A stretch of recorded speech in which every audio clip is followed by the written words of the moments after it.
What's good, y'all? Elvis here, back again with another episode of Better Barbering. For all my new people, Better Barbering is a series where I share tips and tricks that made me a better barber that other people can use to make them better barbers and ideally better people.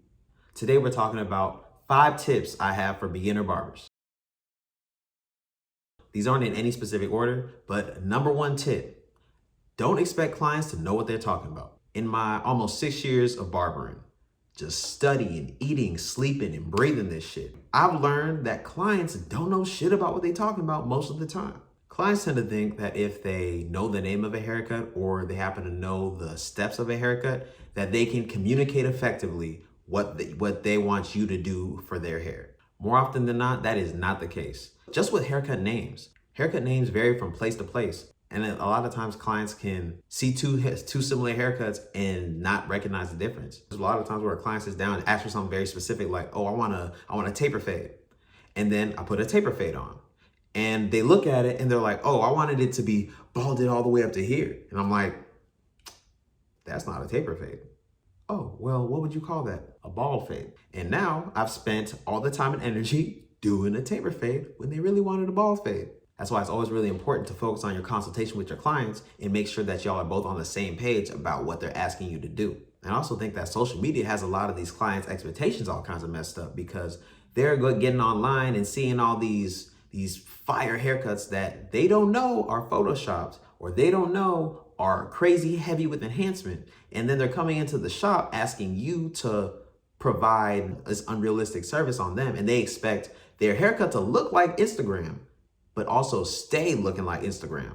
And that's not reality. Even if you're just beginning and you've been cutting hair for a short amount of time, generally, if you put the time and energy to learn the specifics of how haircuts are done and whatnot, you're gonna be more knowledgeable than the average client. But even if you know better than your client, you're still gonna wanna make sure that you are effectively communicating what is realistic, what they should expect. And if their expectations are up here, try to help them, rein it in and be more realistic. Like if they have super weak corners, you can't expect after the haircut for them to be super dark without enhancement. Now there are different kind of techniques that you can utilize to naturally increase the contrast and just depending on the way you blend and stuff, but that is way too specific for this video. Number 2, focus on the factors that you can control. As much as we want to think so, no matter how good you cut somebody's hair, you cannot make them come back. That is their decision. Now, you can always put your best foot forward, but the realm of the things in your control ends with you. If it's outside of you, it's above you. People and clients that don't want to like you will not like you, and that is their decision. They have their own reasons. That has very little to do with you. I mean, actually, it could have something to do with you depending on the energy you're giving people and how you're treating people, but ultimately is their decision. There's a lot of people that go to barbers that treat them badly, but they're just like, man, I want the haircut. That's what they go for. And every client is gonna like and dislike different things about you. That has very little to do with you. As long as you're trying to be your best self and put your best foot forward, you're trying to lead with good energy and good intentions, then it's like, shoot, it is what it is. I have a lot of clients that originally just started coming to me because they needed a haircut, but they stayed because they just fuck with me heavy. Most of my clients just come for a haircut because it's like we kick it and then they also get a haircut, but they pay me to kick it with me. But with some of my other clients, we have more of a transactional relationship where it's like they're just paying me for the haircut. They could take or leave me, but they want the service. And that's completely fine. As long as it's mutual respect, that's all that matters to me. When I first started especially, my cuts were ass. But to all the clients that I had at that time, either my service was higher than the quality they were accustomed to, or they just really rock with my personality. And that's what hooked them. And it's not really up to me what hooks a client. It's just, I'm glad that they like whatever they like. Even though that's more of a positive example, I've had other clients that rocked with me or did business with me because they wanted to get something on the back end. Sometimes they up to no good. Sometimes they actually trying to finesse me. Some people think, oh, if I establish a relationship with this guy, then I can hit him up for favors. And I don't really fuck with that philosophy. And all the clients that I had that put time in trying to extract something extra from me, I have to cut them off because I don't entertain parasitic relationships. All right, number 3, make sure you document everything.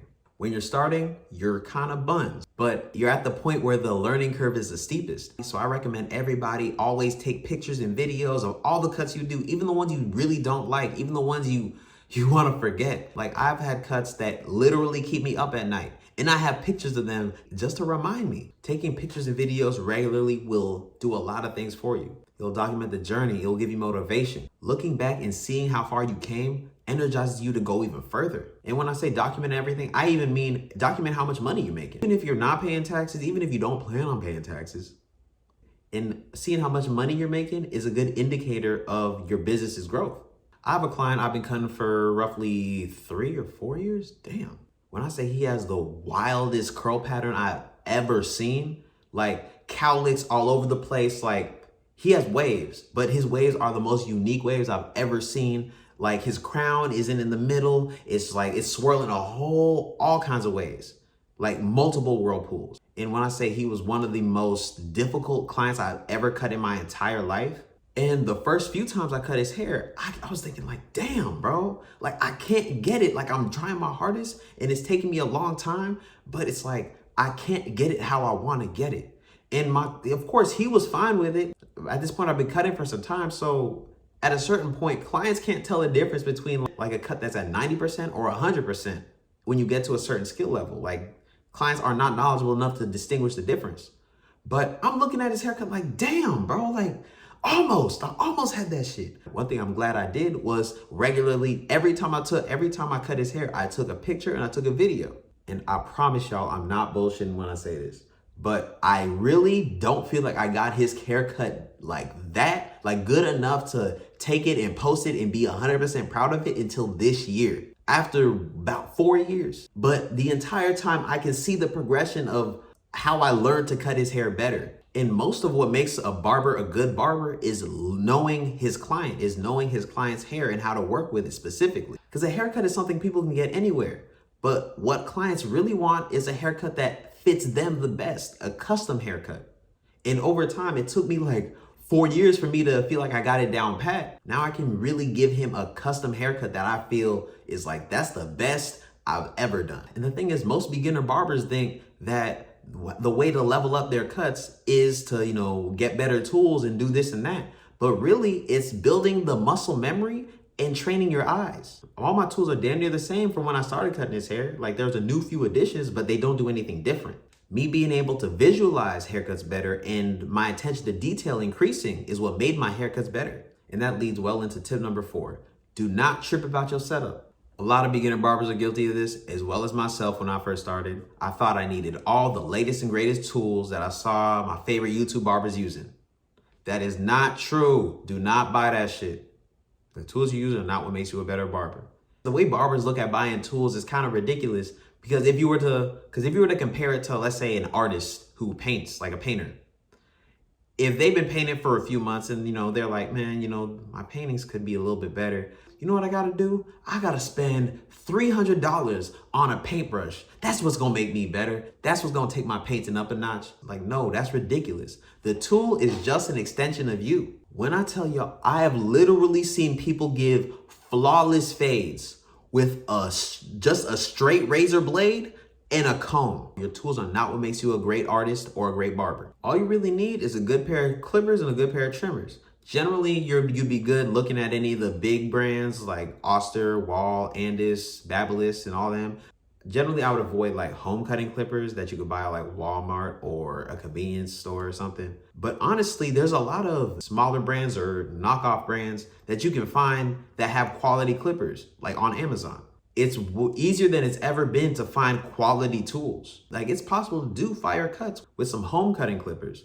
But the only thing is they're just built with a different level of quality. Like they have little thin cords. They're not meant to be used all day in a barbershop. I've known people that have used them and they caught on fire just because they're not built for heavy duty use. And generally using higher quality tools just makes it easier to do a task more time efficiently or with less energy rather than actually being able to do it better. And as you're progressing, as you're building your skill and building your business, you can just buy shit later. Like you don't need to buy everything now. And like, I know a lot of people that are just clipper junkies. They have like 16 adjustable clippers. Like nobody needs 16 adjustable clippers. They all do the same thing. And they might do them differently. They might do them slightly differently. And you just have a certain preference of using this over the other. But buying a whole lot of tools doesn't do anything but spend a whole lot of money. All right, last but definitely not least, number 5 tip for beginning barbers.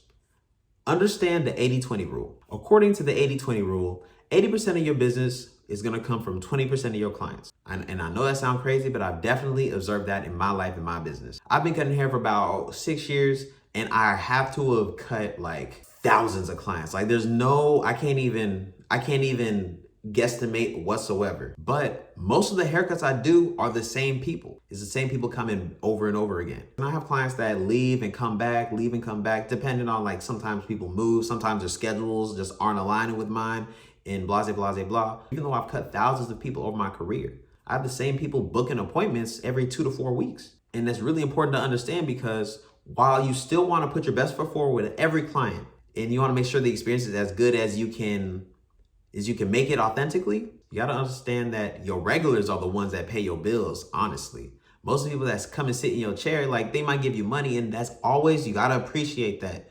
Of course, you got to appreciate that. But over time, like, even if I was to pull up Cash App right now and look at collectively how much money I've made off of, like, my regulars, like, damn near all of them have at least paid like a month of my rent, bare minimum. But the amount of one-time clients I've had is completely dwarfs the number of regulars I have. But it's not necessarily about cutting as many people as possible. My goal isn't to cut any and everybody.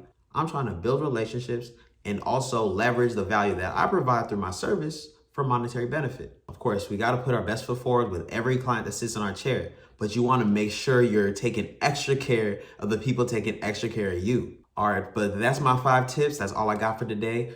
If y'all got any value, please go ahead and like, subscribe. I really appreciate it. If you haven't already, go ahead and follow me on Instagram at @CuzByElvis. But thank you again. Till next time, Craft Over Clout. I'm out.